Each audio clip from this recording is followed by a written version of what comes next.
আপনি কি জানেন, আপনাকে অনেক সময় জোর না করেও সিদ্ধান্ত নিতে বাধ্য করা হয়? কেউ আপনাকে বলেনি কি কিনবেন, কি খাবেন বা কিভাবে ভোট দেবেন। তবুও আপনি ঠিক সেটাই করেছেন। এই অদৃশ্য প্রভাবের নামই হলো নাচ। আজ আমরা জানব কিভাবে ছোট ছোট ঠেলা মতলব নাচ আমাদের জীবনের বড় বড় সিদ্ধান্ত নিয়ন্ত্রণ করে।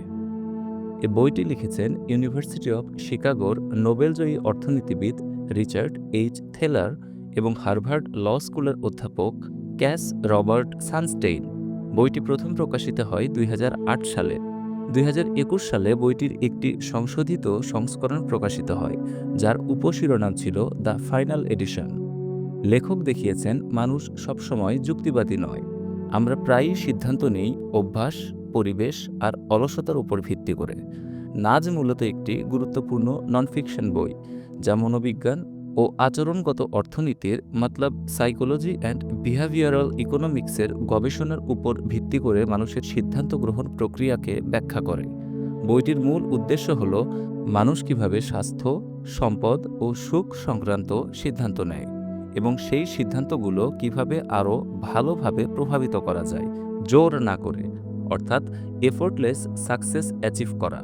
এই বইয়ে থেলার ও সানস্টেইন লিবার্টারিয়ান প্যাটার্নালিজম ধারণাকে সমর্থন করেন।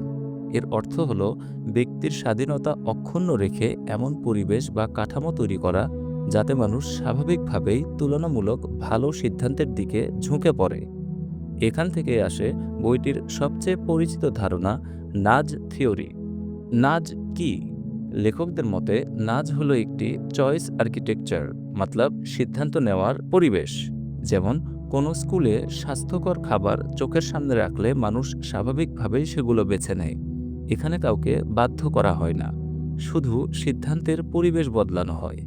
নাজ বইটি সমালোচকদের কাছ থেকে ব্যাপক প্রশংসা পেয়েছে। দ্য গার্ডিয়ান একে বর্ণনা করেছে সহজবোধ্য, আনন্দদায়ক ও ব্যাখ্যামূলক হিসেবে। দ্য ইকোনমিস্ট ২০০৮ সালের সেরা বইগুলোর একটি হিসেবে নির্বাচিত করে এই বইকে।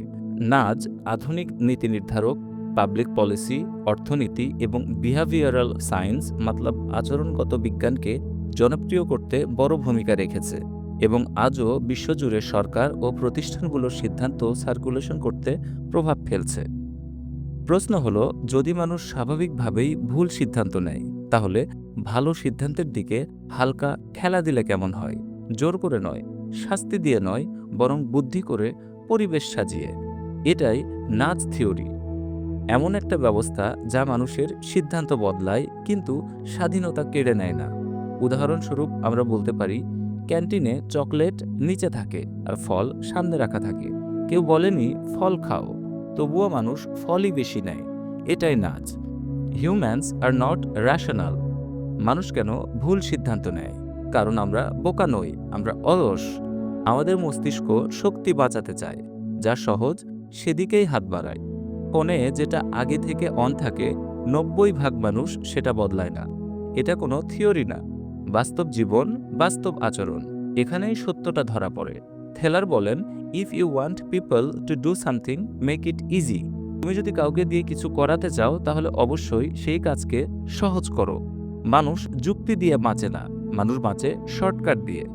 আমাদের ডিফল্ট অপশন সবচেয়ে শক্তিশালী নাচ। উদাহরণ হিসেবে থেলার এবং সানস্টেইন দেখিয়েছেন, আমেরিকাতে pension scheme form fill up করার সময় দুইটি অপশন দেওয়া হলো। অপশন এ, নিজে গিয়ে সাইন আপ করতে হবে। অপশন বি, অটোমেটিক অন্তর্ভুক্তি, মতলব automatic sign up. Result, option বিতে ৯০% মানুষ সেভিং করে। কেউ জোর করেনি, কেউ ভয় দেখায়নি, শুধু ডিফল্ট বদলেছে। এটাই আমাদের as a human default mode. এটাই মানুষ। আমরা সিদ্ধান্ত নেই না, আমরা যেটার ভেতরে পড়ে থাকি সেটাকেই মেনে নেই। আমাদের চারপাশের অ্যাভেলেবল অপশনগুলো থেকে আমরা নিজেদেরটা পছন্দ করি আর সেটাকেই নিজের সিদ্ধান্ত মনে করি। স্বাস্থ্যক্ষেত্রে নাচ। একটি হাসপাতাল, লিফট দূরে, সিঁড়ি সামনে, প্লেট ছোট, মেনুতে ক্যালোরি লেখা। কেউ আদেশ দেয়নি, কোনো আইন হয়নি, তবু মানুষ কম খায়, বেশি হাঁটে, কারণ সিদ্ধান্ত বদলায়নি, পরিবেশ বদলেছিল। সরকার আইন করেনি, শুধু পরিবেশ বদলেছে।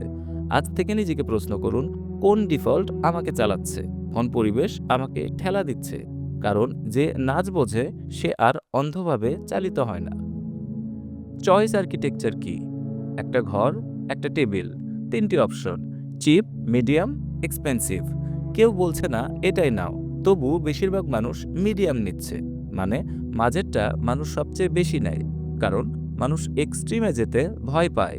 খুব কম নিলে লোভী মনে হবে, খুব বেশি নিলে বোকা। চয়েস আর্কিটেকচার এখানেই কাজ করে। অপশন বদলায় না, শুধু সাজানোটা বদলায়। আর সেই নীরব সাজানো এনভায়রনমেন্ট আমাদের সিদ্ধান্ত লিখে দেয়, চুপচাপ কিন্তু নির্ভুলভাবে।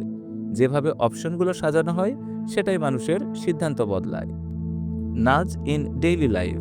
রাত গভীর, একটি ভিডিও শেষ হয়, পরেরটা নিচ থেকেই শুরু হয়। এন্ডলেস স্ক্রলিং করতে করতে টাইম শেষ হয়ে যায়। একের পর এক কন্টেন্ট আসতে থাকে। আপনি ভাবেন আমি বেছে নিচ্ছি, আসলে আপনাকে ঠেলা দেওয়া হচ্ছে। ইউটিউব অটোপ্লে, অ্যামাজনের রিকমেন্ডেড, নেটফ্লিক্সের টপ পিক্স চুপচাপ আপনাকে ঠেলে দেয়। কোনো আদেশ নেই, কিন্তু সিদ্ধান্তটা ইতিমধ্যেই নেওয়া হয়ে গেছে। আর তা আপনিই নিচ্ছেন।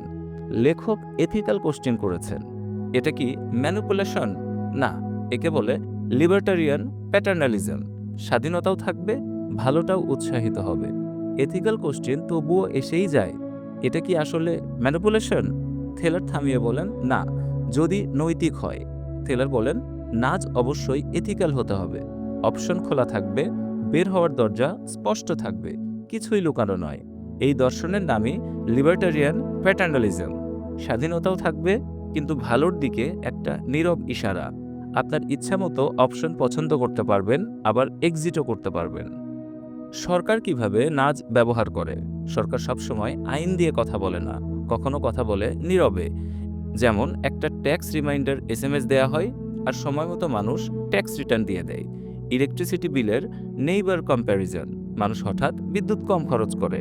অর্গান ডোনেশনের বেলায় ডিফল্ট বদলাতেই বদলে যায় সমাজ। ফলাফল, মানুষ আচরণ বদলায়, আইন ছাড়ায়। Hard truth zone. টেলর বলেছেন সব নাচ ভালো নয়, তাই সচেতন হওয়া জরুরি।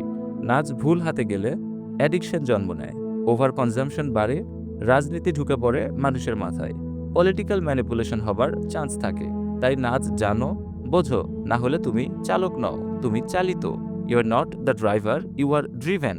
নাচ আমাদের আয়নায় দাঁড় করায়, আমাদের শেখায় মানুষ পারফেক্ট নয়, পরিবেশই মানুষের আচরণ গড়ে তোলে। ছোট ছোট পরিবর্তন বড় প্রভাব ফেলে, চুপি চুপি বড় বিপ্লব ঘটায়। এটাই ডিফল্ট।